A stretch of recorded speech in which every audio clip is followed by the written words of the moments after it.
أعوذ بالله من الشيطان الرجيم بسم الله الرحمن الرحيم. Lain asyrakta, kalau kau syirikkan Allah, kau duakan Allah, kau persekutukan Allah, la yahbatanna amaluka, gugur amalmu. Maka ciri orang yang mendapat hidayah yang kedua, man amana billah, jangan rusak tauhid, akidah kepada Allah. Ini kadang anak-anak lajang ini gara-gara lama dapat jodoh rusak tauhidnya. Iyyaka na'budu wa duku nasta'in. Nyembahnya tetap sama Allah, mintanya ke dukun. Kata dukun, kalau kau mau cepat dapat jodoh, ambil 7 bunga. Bunga melati, bunga mawar, bunga ros, bunga kantil, bunga tai ayam. Nanti di blender. Nah, udah di blender, nah, kau minumlah. Setelah minum nanti bangkit aura merah. Begitu diminum, merah muka. Rupanya radiasi.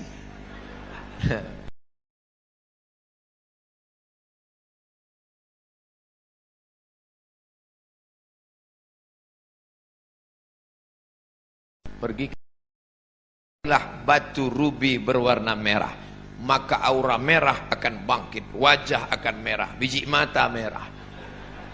Ini tak betul. Kalau memang tak boleh pakai cincin, kenapa Ustaz pakai? Saya hanya sekedar suka saja.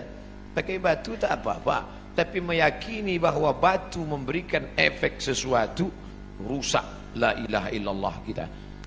Kadang orang ini suka mancing-mancing. Ustaz pakai cincin ada khasiat-khasiatnya. Ada, saya bilang.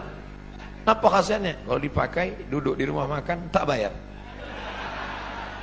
Hebat Pak Ustaz. Duduk aja, jangan makan.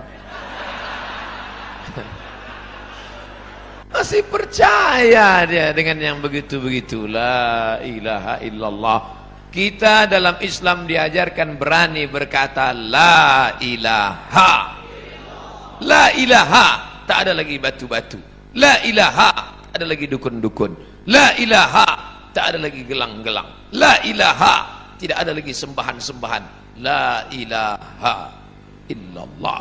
Murni. Inna salati wa nusuki wa mahyaya wa mamati lillah. Jangan rusak lagi. Yang nampaknya kita tak jadi nikah. Kenapa?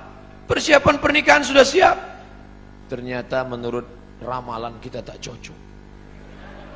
Aku Taurus, engkau Pisces. Taurus ini kambing, Pisces ini ikan. Ikan tak cocok sama kambing. Tak jadi nikah hanya gara-gara ramalan. La ilaha illallah Muhammadur Rasulullah. Maka jangan lagi kazzabal munajjimun walau sadaqu. Bohong, dusta orang yang percaya kepada ramalan zodiak bintang-bintang, kalaupun betul kebetulan. Bila anda telinganya agak ke depan, tak cocok kerja di sungai. Bila tai lalatnya di bawah dagu, cocoknya di darat. Ini bohong semua. Islam tidak pernah berkata demikian. Fa idza azamta, kalau kau sudah tekad, fatawakkal 'ala Allah. Bertawakkallah kepada Allah. Jangan rusak akidah tauhidmu. Percaya kepada burung-burung. La tiarata, tak boleh. Dulu orang kafir musyrik, kalau dia mau bisnis, dilemparnya burung di atas pohon kayu. Lempar. Kalau burung itu terbang ke arah negeri Syam, berarti sial. Syukmu, Syam, sial. Kalau pergi ke arah Yaman, Yamin, beruntung. Lempar ke arah Yaman, ayo lanjutkan. Kalau ke arah Syam, berarti sial.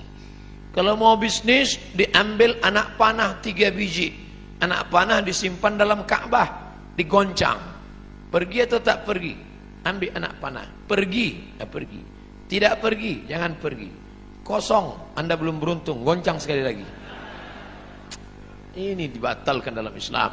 Maka dalam Islam diharamkan innamal ghamru wal maisiru wal ansabu wal azlamu khamar, namal khamr wal maisir, judi, wal ansabu, menyembelih binatang untuk berhala, wal azlam, mengundi nasib, rijsun, najis, min amalis syaitan, perbuatan setan, fajtanibuh, jauhi. Ciri orang yang mendapat hidayah, dia berserah diri hanya kepada Allah, tapi tetap ada usaha.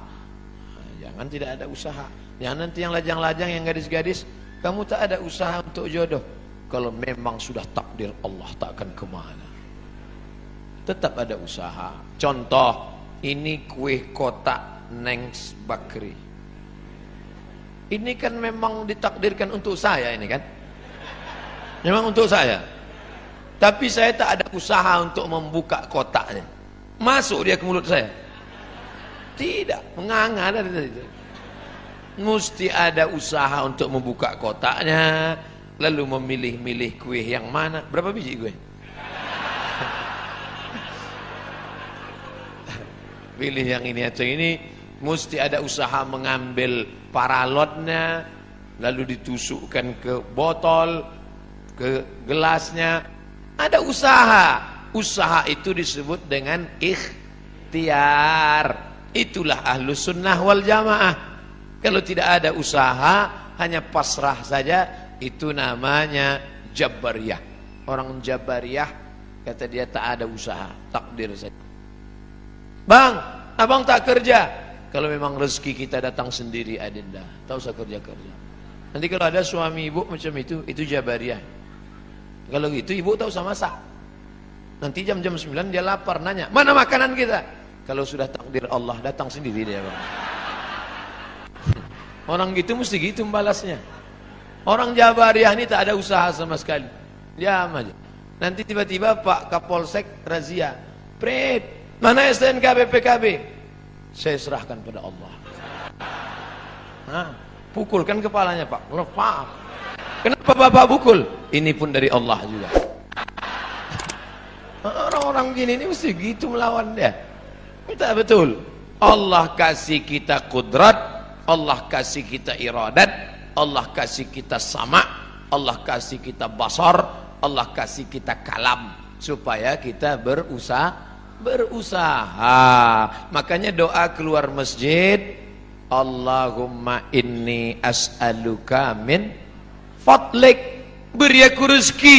Kenapa keluar masjid minta rezeki? Karena keluar masjid idza qudiyatis shalah, kalau salat sudah dilaksanakan, fantashiru fil ard, bertebaran di atas muka bumi, cari rezeki, wabtahu min fadlillah, cari karunia Allah.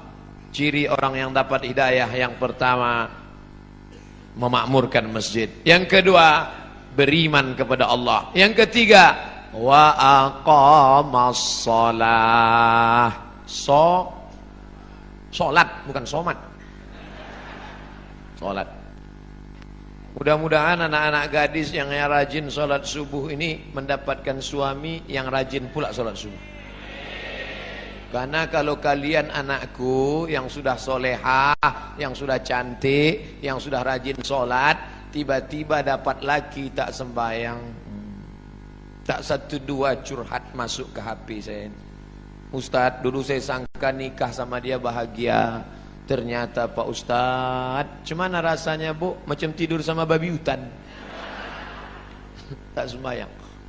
Walaupun hidup 1000 tahun, kalau tak sembahyang, apa gunanya? Walaupun hidup 1000 tahun, kalau tak sembahyang, apa gunanya? Nanti kalau Bapak Ibu kebetulan pergi umrah, ada mihrab dalam taman Raudhah Masjid Nabawi, tempat sholat Nabi. Ini Raudhah, ini mihrab namanya. Di sebelah kiri ada tertulis as-salatu imaduddin, salat tiang agama. Kenapa atap masjid kita kokoh? Karena ada tiang. Kalau tak ada tiang, hancur. Puasa melayang, zakat terbang, haji hilang, karena tak ada tiang. Tiang dari segala amal adalah salat. Dan solat waktunya tak boleh digeser. As-salatu ala waktiha. Apa kata panitia tadi malam? Ustadz Somad, jam 4 kami tunggu di pintu. Maka jam 4 kurang 5 saya sudah siap di ruang tamu. Tak boleh. Saya tahu ini orang-orang Pertamina ini disiplin. Kalau sampai meleset sedikit ditinggalkan ya kita. Maka saya tunggu tepat. Tapi saya tak bertanya karena di Pekanbaru sholat subuh jam 5. Ini kok cepat betul? Saya tak tanya. Saya jarang saya nanya-nanya. Masa LCMA nanya? Yalah Pak, pokoknya siap-siap. Sedangkan janji sama Allah tak boleh digeser, apalagi sama manusia tak kita geser, apalagi sama Allah. Ini sekarang banyak yang geser janji sama Allah. Palembang sholat subuh jam 4 lewat sikit, dibuatnya sholat subuh jam 8. Bangun jam 8, tutup pintu, rapatkan gorden, matikan lampu. Sholli fardhu subhi. Allah. Datang maknya buka pintu nengok. Alhamdulillah, anakku sejak ikut ngaji sama Habib Mahdi ini, sholat duhanya pun pakai kunut. Allahumma hdina fi man hadai. Hebat. Ustadz Somad boleh nanya Ustadz? Boleh. Ustadz kan biasanya jawab pertanyaan pakai 4 mazhab. Menurut Hanafi, menurut Maliki, menurut Syafi'i, menurut Ambali. Kira-kira sholat duha pakai kunut itu mazhab apa ya Pak Ustadz? Mazhab kesiangan. Janganlah sholat itu digeser waktunya. Sudah tepat. Inna salata kanat 'alal mu'minina kitabam mauquta. Sudah waktunya tepat, jangan digeser-geser. Pokoknya datang sholat berjamaah. Allahu Akbar, Allahu Akbar. On time, datang. Sab'atun yuzilluhumullah. Ada 7 golongan yang akan mendapatkan naungan Allah. Yauma la zilla illa zilluh. Hari itu tak ada atap, hari itu tak ada terpal, hari itu tak ada tenda, hari itu tak ada naungan. Tapi dia mendapatkan naungan di padang mahsyar. Siapa dia? Rajulun qalbuhu mu'allaqun fil masajid. Anak-anak muda yang hatinya tergantung di masjid. Mudah-mudahan anak-anak muda di Pertamina ini